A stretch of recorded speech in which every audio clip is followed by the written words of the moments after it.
ಅದೇನ ಹೇಳ್ತೀನಲ್ರಿ, ನಾ ಮನುಷ್ಯರಿದ್ರೆ ಅವ್ರಿಗೆ ಅಟ್ಟೆ ಪ್ರತಿಕ್ರಿಯೆ ಕೊಡ್ತೇನೆ. ಕೇವಲ ಮನುಷ್ಯರಿಗೆ, ಮನುಷ್ಯೇತರ ಯಾರೇ ಹೇಳಿಕೆಗಳಿಗೆ ಪ್ರತಿಕ್ರಿಯೆ ಕೊಡುದು.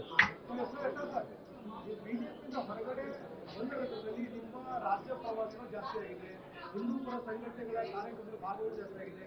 ಇದು ಯಾವ ಸಂದೇಶ, ಯಾರಿಗೆ ಸಂದೇಶ? ನೋಡಿ, ಕರ್ನಾಟಕದ ಜನತೆ ಯಾರನ್ನು ಒಪ್ಕೋತಾ ಇದ್ರು ಅಂತ ಸಂದೇಶ ಹೈಕಮಾಂಡ್ ಕೊಡಬೇಕಾಗಿದೆ. ಹೈಕಮಾಂಡದವ್ರ ತಲೆಯಲ್ಲಿ ಏನಿದೆ, ಇನ್ನೂ ಪೂಜ್ಯ ತಂದೆಯ ಮಗಂದು ಬಹಳ ಜನಪ್ರಿಯ ಇದ್ದಾರೆ. ಸಮಸ್ತ ವೀರಶೈವ ಲಿಂಗಾಯತರು ಅವ್ರ ಕಡೆ ಇದ್ದಾರೆ. ಅವ್ರು ತೆಗೆದು ಬಿಟ್ರೆ ಲಿಂಗಾಯತರು ಬಿಜೆಪಿಯಿಂದ ಓಡಿ ಹೋಗ್ಬಿಡ್ತಾರೇನು.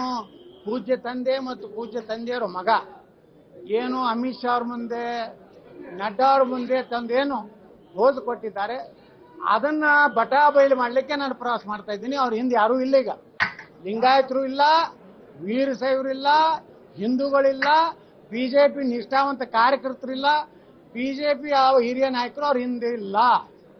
ಇದು ಬಹಳ ಸ್ಪಷ್ಟ.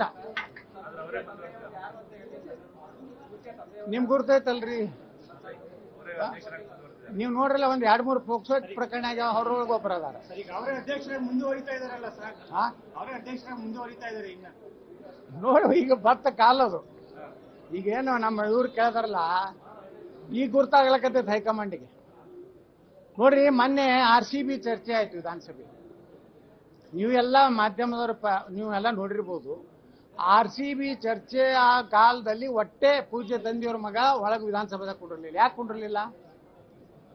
ಇಂಥ ಒಂದು ದೊಡ್ಡ ಘಟನೆ, ಸುಮಾರು 12 ಜನರ ಪ್ರಾಣ ಹೋದಂತ ಸಂದರ್ಭದಲ್ಲಿ ಮಾತಾಡಬೇಕಾಗಿತ್ತು. ಸರ್ಕಾರವನ್ನ ತರಾಟೆ ತಗೋಬೇಕಾಗಿತ್ತು. ಅಶೋಕ್ ಮಾತಾಡಿದ್ರು. ಅವ್ರು ಯಾವುದೋ ಕರಿ ಬಸವ, ಬಿಳಿ ಬಸವ, ಏನೇನೋ ಸಂಬಂಧ ಇಲ್ಲ, ಸೂತ್ರ ಇಲ್ಲಾರ್ದು ಎಲ್ಲಾ ಸುತ್ತಿ ಬೆಳೆಸಿ ಇದೆಲ್ಲ ತಪ್ಪು ಅಧಿಕಾರಿಗಳದು. CM ತಪ್ಪಿಲ್ಲ, DCM ಅಂತರೂ ಅಶೋಕ್ ಮಾತಾಡುವಂತ ಧೈರ್ಯನೂ ಇಲ್ಲ.